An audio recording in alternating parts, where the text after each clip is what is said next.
श्री हरि। यह प्रवचन सेठ जी के द्वारा वटवृक्ष स्वर्गाश्रम दिनांक 16 मई 1954 को दिया गया। पैड संख्या 122, प्रवचन संख्या 30। विषय: प्रेम से प्रभु अपने हो जाते हैं। अभी श्री राघवाचार्य जी ने जो तुलाधार की बात बतलाई वह यह है कि तुलाधार वैश्य कहता है, यदि मैं सत्य रूप से व्यापार करता हूँ तो वर्षा बरसे, तो वर्षा हो गई। वह सत्य और न्याय से दुकान करता था और प्रभु की भक्ति करता एवं उनकी आज्ञा में चलता था, तो उसमें इतनी शक्ति आ गई कि वर्षा करवा दी। यह कितने महत्व की बात है। इसी प्रकार जब प्रहलाद जी की बात चल रही थी तो मेरे दिल में यह बात आई कि प्रहलाद में भी कितनी सच्चाई थी। उन्होंने कहा कि यदि मेरा गुरु पुत्र में कुछ भी द्वेष नहीं है तो हे भगवान, गुरु पुत्र जीवित हो जाए। भगवान की दया से और प्रहलाद के शुद्ध अंतःकरण की सच्चाई से गुरु पुत्र जीवित हो गए। जड़ भरत जी भी ऐसे ही थे। वे निष्काम थे, सच्चे थे। उनमें किसी से राग द्वेष की भावना नहीं थी। जब दुष्टों ने उनकी बलि देनी चाहिए तो उन पर देवी की कृपा हुई, देवी प्रसन्न हुई। यह सब सच्चे हृदय का प्रताप था। उनमें द्वेष भावना नहीं थी। अपने साथ में जो अपकार करे उसके साथ भी उपकार करे और उससे भी ज्यादा करें तो यह बड़ी दामी बात है। ऐसा व्यवहार करने से पापी भी परम पवित्र हो जाता है।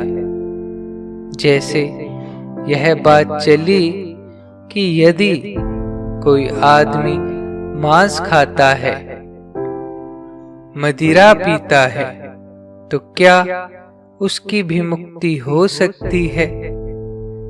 हमारा कहना है कि जो दोष को दोष समझकर सच्चे हृदय से प्रभु को याद करे तो उसका उद्धार हो सकता है। गीता जी में भगवान ने 9वें अध्याय के 31वें श्लोक में बताया है, क्षिप्रम भवति धर्मात्मा शश्वत शांति निगच्छति कौन्तेय प्रतिजानीहि न मे भक्त प्रणश्यति।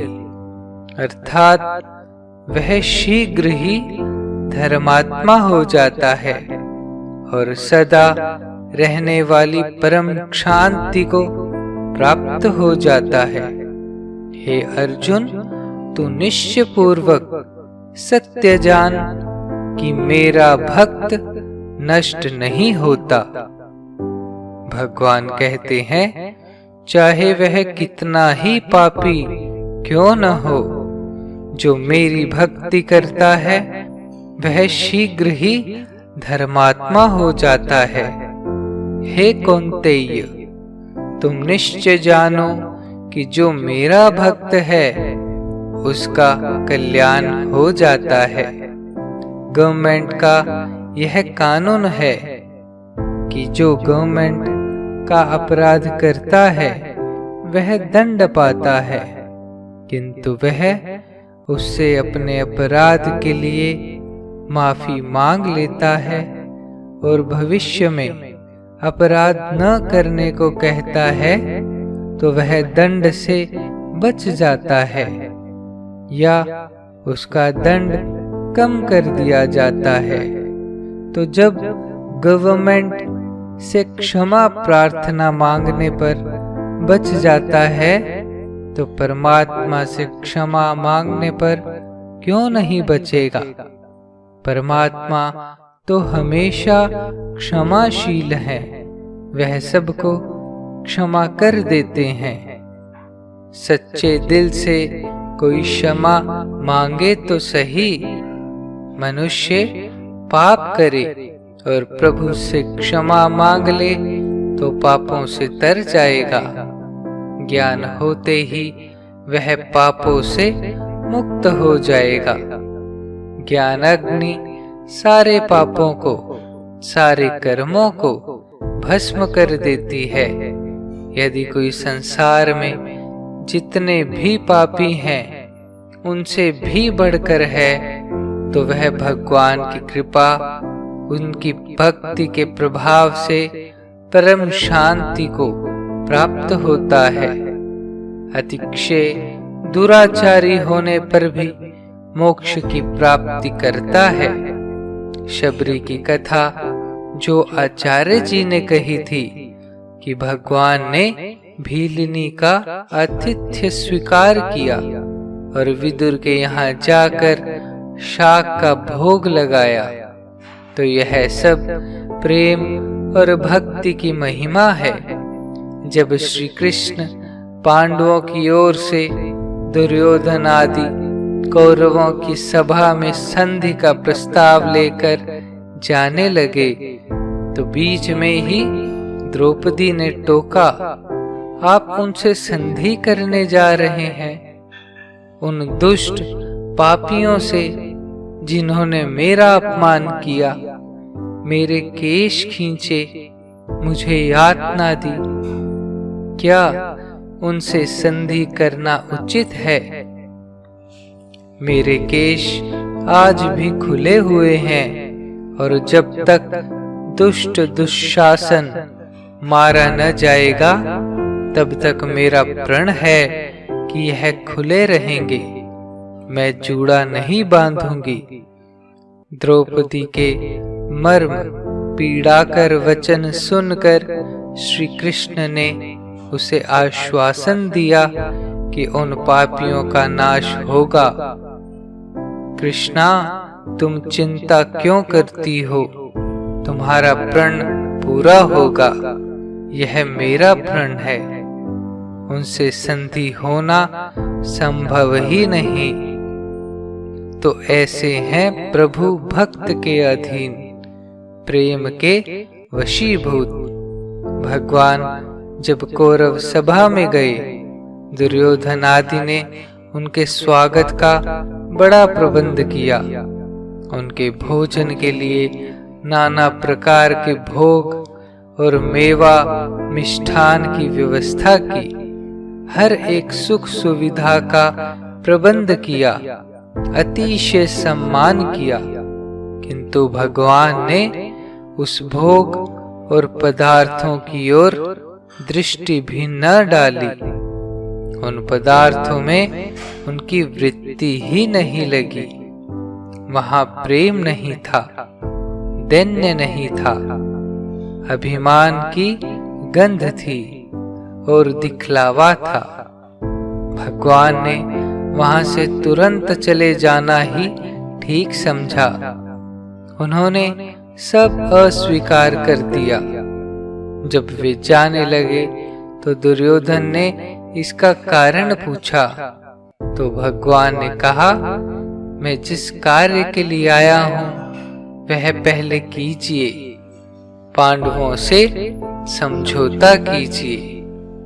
दुर्योधन ने इनकार किया तो भगवान ने भी सब अस्वीकार किया। दुर्योधन ने भगवान से कहा कि अतिथि का सत्कार तो करना ही चाहिए। इसी दृष्टि से हम आपका सत्कार करते हैं। भगवान ने कहा, यह सत्कार नहीं, सेवा नहीं है। सेवा वहीं स्वीकार की जाती है जहाँ प्रेम होता है या जहाँ संकटमय स्थिति होती है। सो न तुम्हारे पास प्रेम है और न मेरे पास संकट है, अतः मेरे लिए यह भोग सामग्री उपेक्षणीय है। और भगवान वहां से चले गए। कहाँ गए? भक्त विदुर के यहाँ। वहां उनकी पत्नी के हाथों से शाक का भोग लगाया। वहां प्रेम ही प्रेम था। विदुर भक्त थे, शुद्ध अंतःकरण वाले थे। उनकी पत्नी भी प्रेममयी थी। भगवान वहां बिना बुलाए गए, स्वयं ने खाने को मांगा। प्रेम वश होकर केले के छिलके खाए तो भगवान प्रेम के दास हैं।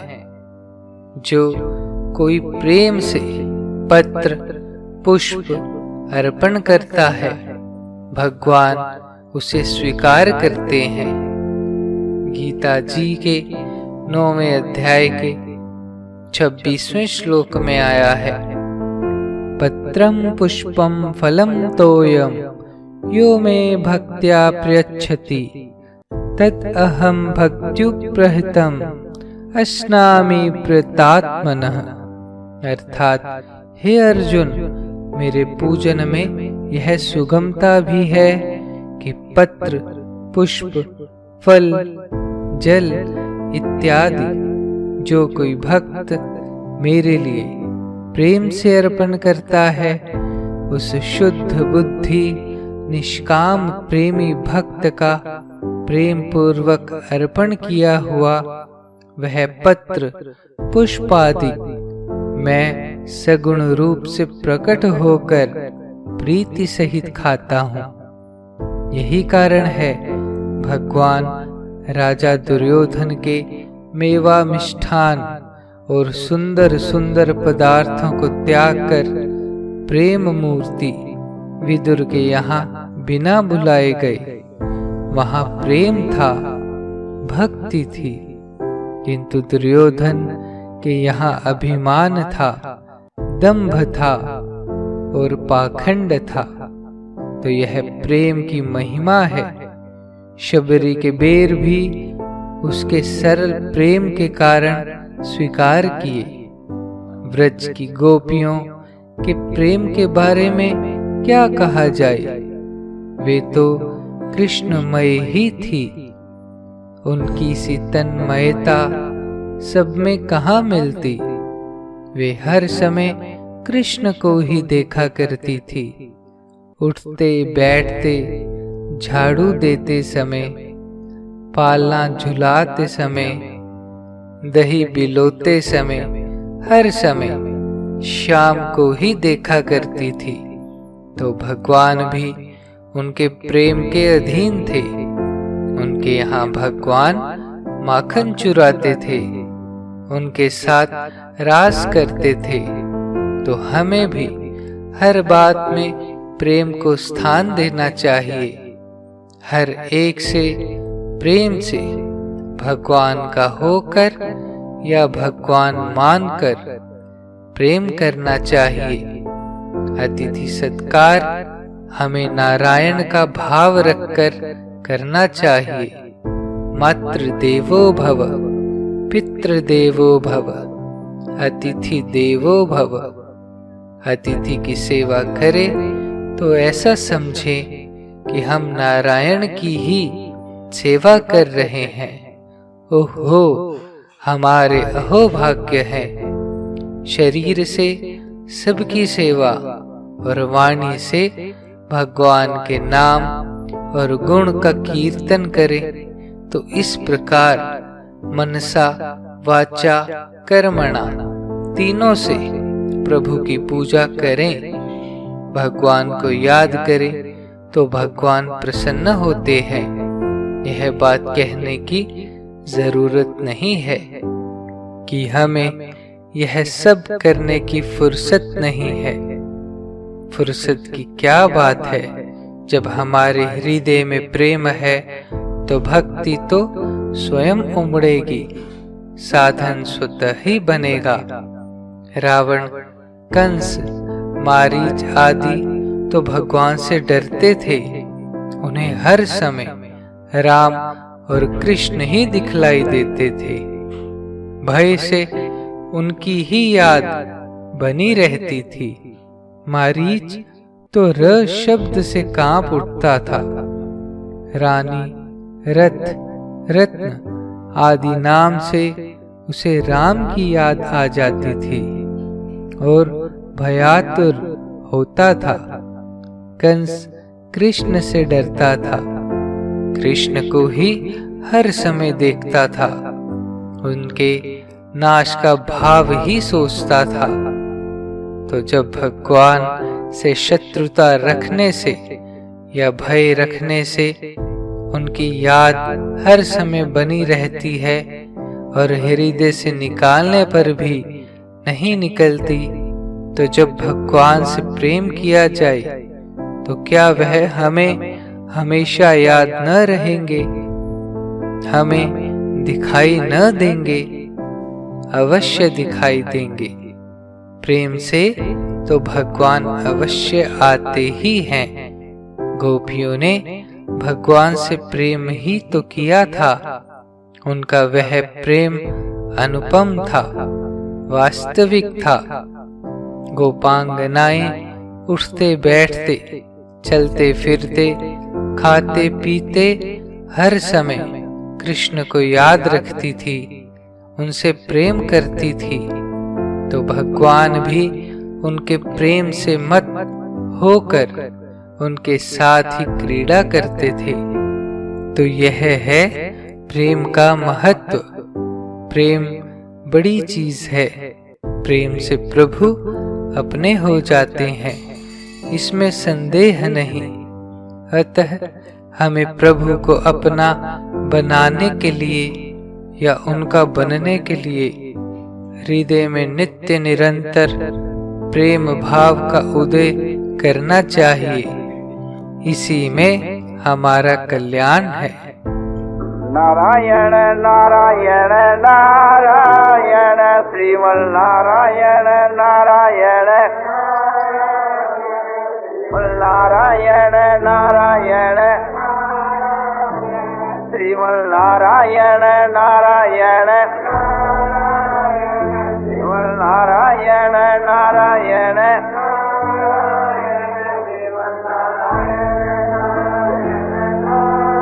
आनंदमय आनंदमय आनंदमय आनंदमय पूर्णानंद पूर्णानंद अपारानंद शांतानंद घनानंद अचलानंद ध्रुवानंद नित्यानंद बोधस्वरूपानंद ज्ञानस्वरूपानंद आनंदी आनंद आनंदी आनंद आनंदी आनंद शांति शांति शांति।